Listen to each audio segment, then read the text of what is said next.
Okay, we are back with another episode of Between the Pages Book Chat, and today our guest is Hannah-Louise Smith, and she's here to talk about her fantasy book, The Awakening. It's all about mythology and different things like that, and it's the first book in the Mythics and Mortals series. So I'm going to turn it over to her and let her introduce herself. Take it away. Hi everyone, I'm Hannah-Louise Smith. I have two books out. We've got Awakening here, which is the first book in the Mythics and Mortals trilogy, or the M&M trilogy, which I'm trying to get that little saying cottoned onto, and Darkness, which is book two. I love reading. I've got a Siberian Husky called Logan, and I like drinking tea. There is nothing I like better than sitting in a cozy chair with a blanket, a hot cup of tea, and a good book. I agree with that, definitely. Okay, so tell us a little bit about the book and the series. What can we expect when we open it to read it? Well, you can expect Greek mythology. You've got gods and goddesses. Some you know, some you won't know. You've got mythical creatures as well. We do see a lot of Medusa in the second book. You've got witches. You've got demons. You've got our main character, Christina Jones. You think she's a human. She thinks she's human, but then she's sort of like thrown quite literally headfirst into this whole like mythic realm which exists with our own, and it's a place where you've got all the Greek myths and legends just sort of like existing in a world alongside our own businesses. Like everyone has like their own sort of like, they just carry on with their lives really as we do.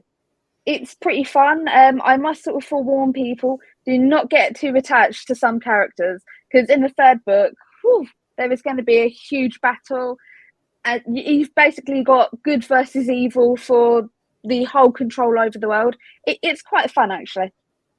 Okay, so your description of the world intrigues me here. So you say that they're living their lives, they have businesses and things. So is this kind of like, are they still sort of in ancient times, or have they kind of done a modern twist and Oh, progressed? everything's all modern. So you've got people from like, you've got witches, demons, you've got centaurs, which I do touch on the second book, Darkness. And it's just like, so we've gone from like ancient Greek times and stuff like that, and then times have moved on, and the mythic world has sort of moved on with it. The whole thing is set in modern day London. It's pretty fun. Oh, that sounds very cool. Because I mean, it's like you can have like, do you have like gods of healing, have set up hospitals and things like that? Well, we do have the god and goddess of healing, like, well, the god of healing and his daughters, they have sort of set up a series of hospitals called the Refuge, and it's basically where people of the mortal realm, they go to heal for medical treatment, but they do sort of have like little unseen hands here or there in the mortal realm. Oh, that sounds very cool. Okay, so tell us a little bit about the main character. What's she like? Christina Jones, she's kind of, I do sort of base my characters a little bit on me, like my main ones. So she grew up in the foster care system because she was found when she was really young, completely abandoned, massive bump on the head. So the doctors say she does have amnesia. No one's come forward to claim her, so she thinks that she's been abandoned, and her life has been really quite crappy so far. Um, she has like a not so well paying job. She's got a tiny flat. She does have a boyfriend that she sort of thinks she's in love with, but it turns out that he isn't all as he seems. So it's kind of like everything changes on her 21st birthday. It's kind of like her coming of age, but not in the way that we expect. Yeah, it sounds like this is also a little bit of a portal fantasy, like where she goes from the our representation of our world to the mythical world. Would you classify it as that? I would say it's kind of like she's always had a place in the mythic realm, but she didn't know it, and there's a lot more to the whole thing without giving too much away because I don't want to be a spoiler. That's kind of my issue. I'm a walking spoiler. And so she sort of like, she goes from having barely anything in the mortal realm to having this whole other life and trying to sort of find her place in the mythic realm. And it's a massive adjustment for her, especially because she magically has these powers that she didn't know about. She finds friends, she manages to find her family as well, and things start making sense for her. Cool. So do you have any themes in the book that run through the series? Well, there is like a little bit of slow burn romance. I don't want to be really obvious with the romance because I think that that's really overdone as a sort of like as a genre within fantasy books sometimes. I'd say family is like a huge theme because it's like even though she does have a family, she's built up like this whole support system around her. So she makes her own family really. So you've got family, you've got magic is quite a big theme as well, because with like you've got modern day technology, you also have magic weaved in, like with the element of the portal doors, which I'm rather proud of. I think that they're quite fun. So you basically have this magical portal door, you grip the handle and you say where you want to go and it will take you to that place through another portal door. So it's fun. It was a fun world to build, really. Yeah, I wouldn't mind having one of those doors in real life because it would make traveling really Especially easy. now, the weather's horrendous. Oh yeah, tell me about it. It would make it traveling in winter a lot easier here in Canada too. Just open the door, go to the grocery store. Okay, so tell us a little bit about some of the secondary characters. Do any of them steal the scenes? You do have Christina's two best friends. You have Sophie, who's a witch, and she shares a flat with her. Sophie and Lucas. Lucas actually is the one who finds Christina once she falls into the collective. And the collective is basically a huge shopping centre for the mythic realm.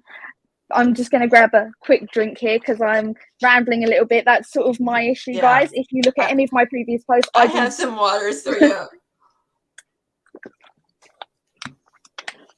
So Lucas finds Christina first, and he's a demon. So he kind of like he takes her into the office of the collective, and that's where she meets Sophie. So Sophie and Christina end up sharing a flat, and Christina, through events that I don't want to give away without being too much of a spoiler, ends up working for Sophie and Lucas in the collective. So it's quite fun because they sort of make up this fun little trio and they bounce off each other, and it's quite fun. Okay, so what was the hardest scene or type of scene that you wrote in the book or the series? The hardest scene for me would be in Darkness, book 2, where I kill off a secondary character and her death has huge consequences that just sort of like they ripple throughout the whole mythic realm, because not only is she a beloved character, like a secondary beloved character, it's just like her family's affected, and Christina has to like then go and find answers, and she makes a vow on the River Sphinx to basically hunt down this character's killer, and she carries the guilt because if she'd have just like taken out a bad guy during the end of book 1, then this person probably could have been alive. So she carries a lot of this guilt. She carries a lot of guilt because this character's whole family is affected and she loves this family like so much. They are basically like a second extended family to her.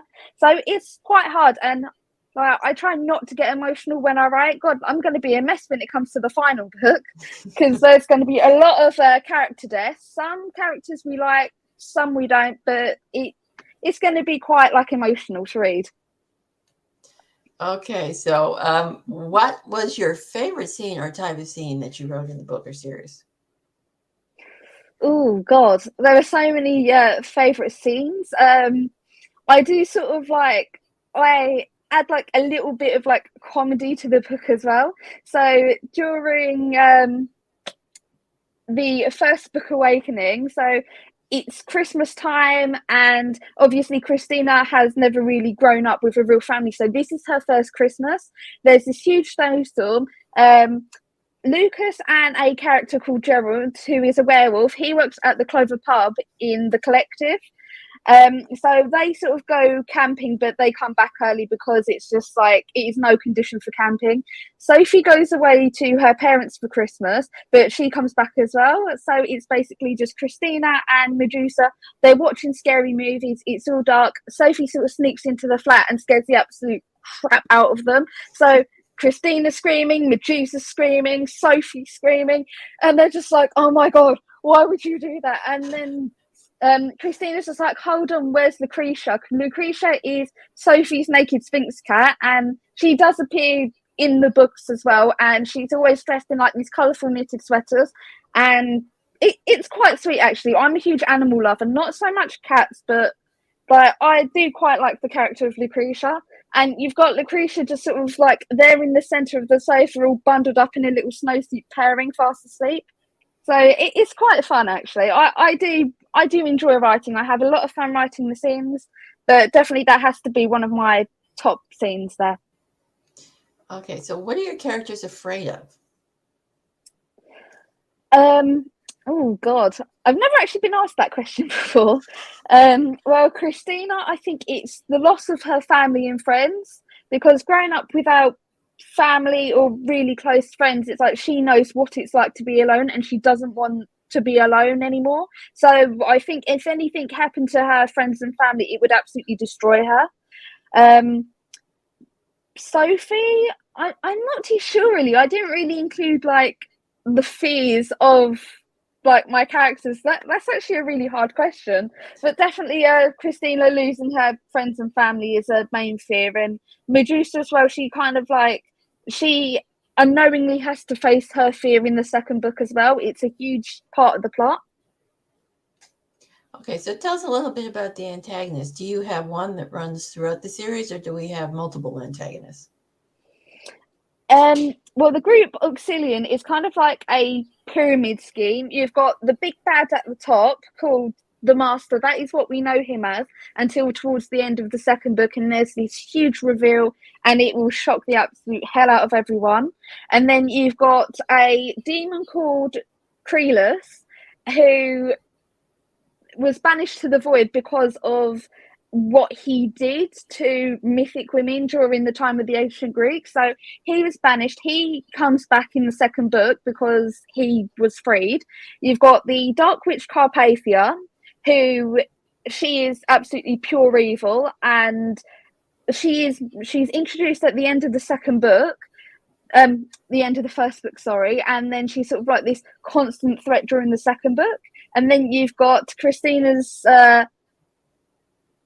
boyfriend, who it's like, Dan, am I saying too much? He's not what he seems to be, as you said in the beginning. He is not what he seems, but it's kind of like, especially towards the second book, we don't really know who to trust, but there are a lot more levels, and there is a lot happening in book 3. So it's like the threat of Auxilian is ever present, and especially makes a huge impact during the second book.